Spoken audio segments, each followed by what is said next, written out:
Hello everybody, this is Chen speaking.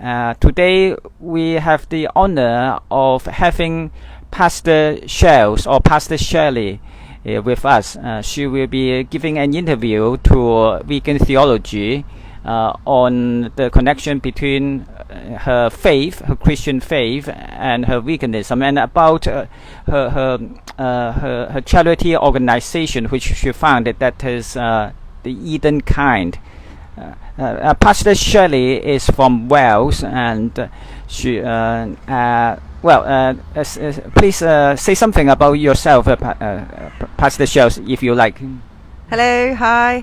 Yes, I currently live in Wales, but I'm originally from England, and I came to understand what veganism was very young, but then lost my way for many years. So I came back to it in my 40s, having been a vegetarian for many years, and also it's now very much combined with my faith as well.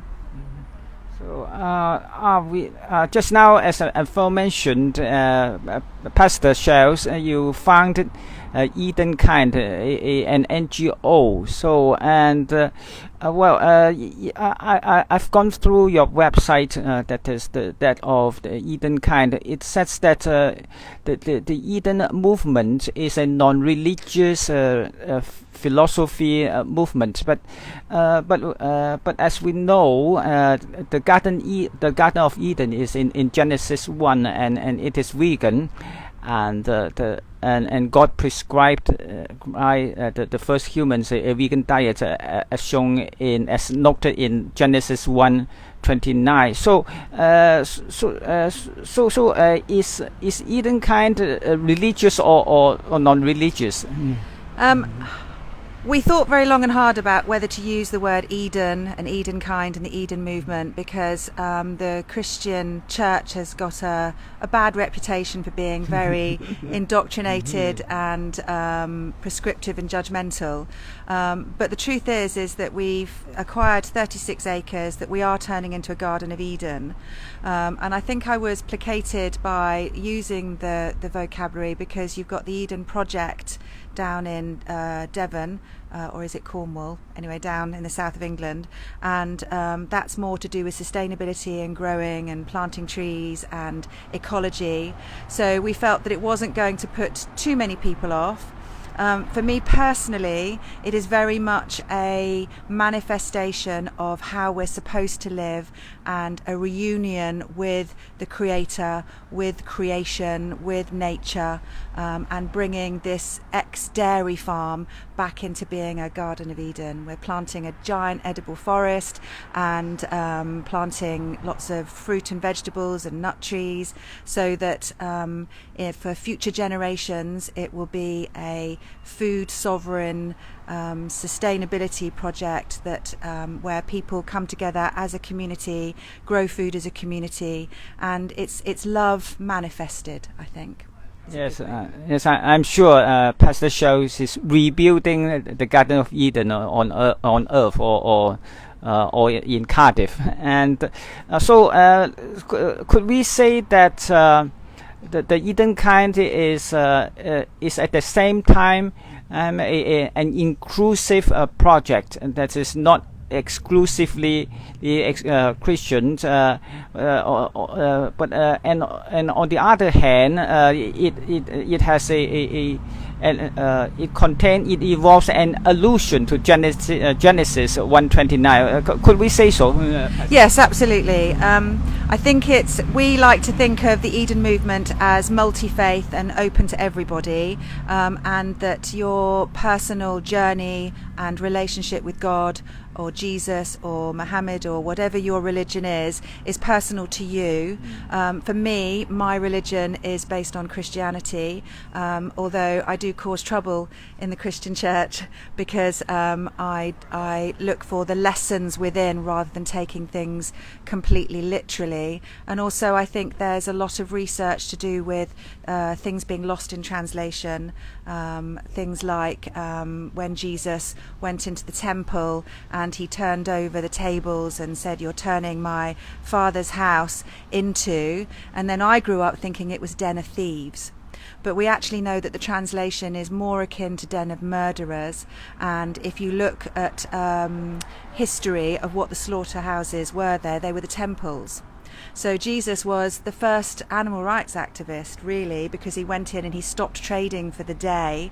And the actual translation is cave of shredders or rippers. So he was comparing these people to being like predators, taking their prey into a cave and shredding it. And it was the violence and the murder that he was trying to say, this is not what should be happening in my father's house. And it was 4 days later that he was crucified as a terrorist.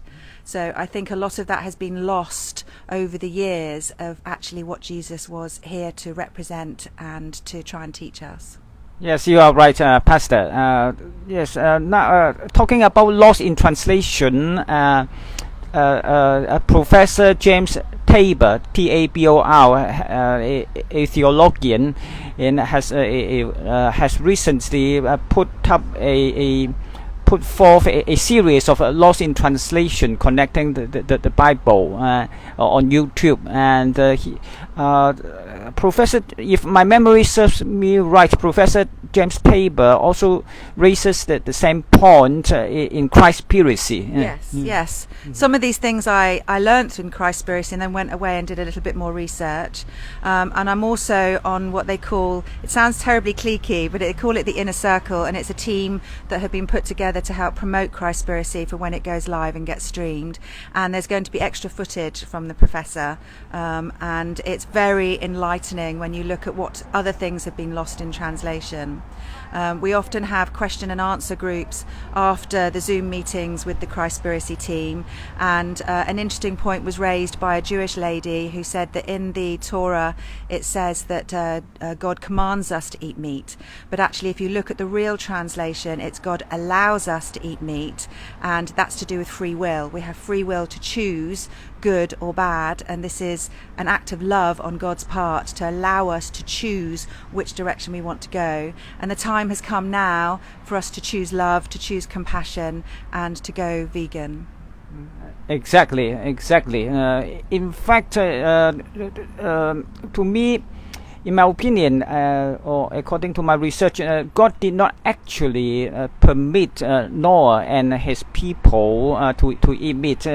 It's just a preview, a descriptive preview of what humans will do to animals, and that is so that animals will view humans in fear.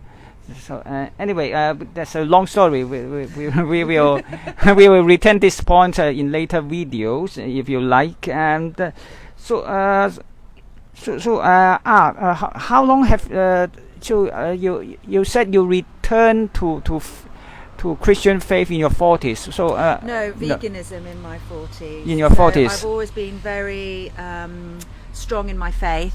I struggled finding a church that mirrored what I truly believed, which is love and compassion, and not judgmental finger pointing of telling people that they should be in fear of God, because I think actually we should be operating from a place of love and not fear.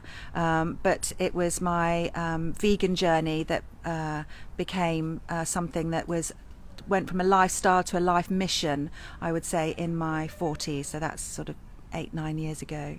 But I did make the connection between animals being species that we should protect rather than harm and exploit and kill. And I made that connection when I was 7, when my father went out and hunted a rabbit and put it in a stew. Oh dear. And I was very upset. At the time I was very connected to nature. In the 70s, children were kind of feral. We were put out the house in the morning on the weekends and didn't come home till we were hungry, and I used to spend a lot of time just sitting by riverbanks, connecting with nature.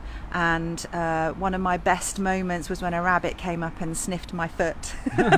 And then to go home and my father to feed me one of these rabbits, and I thought, for me, this was in this particular warren, it could have been someone's sister or mother, and that the connection was made then that we shouldn't be be eating animals, but it took me a long time to persuade my parents to let me go vegan.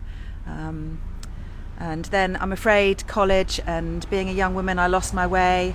But I was vegetarian for a long time. And then when my son was 15, he followed me around the house reading me excerpts from Dr. Greger's book, How Not to Die.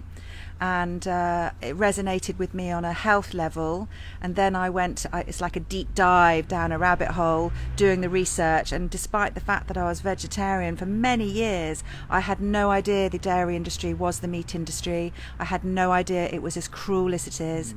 And the moment I found out the truth, there was absolutely no turning back, and it kind of matched up what I believed about love and God and all creatures great and small, and how we should be making the kindest choices that we have available to us. So, as I first said, Shirley, you believe that Jesus is a vegan Christ, right? Absolutely. If you look at the history, Jesus was, a lot of people say Jesus of Nazareth. Nazareth wasn't actually a place. It comes from a movement of that time, which was the Nazarenes, and they were vegetarians. I wouldn't say they were definitely vegans, but of course at the time there was no factory farming. So being a vegetarian was very different to being a vegetarian now. If you're a vegetarian now, you're supporting an industry that's potentially actually more cruel than the meat industry. In the meat industry, most animals are killed as babies, whereas dairy cows are exploited and harmed for a good 5 years before they're then sent to slaughter. So the dairy industry now and vegetarianism now is poles apart from veganism, whereas probably 2,000 years ago, vegetarianism and veganism were probably very similar. Exactly. Although 2,000 years ago, there's no such a term as veganism, no.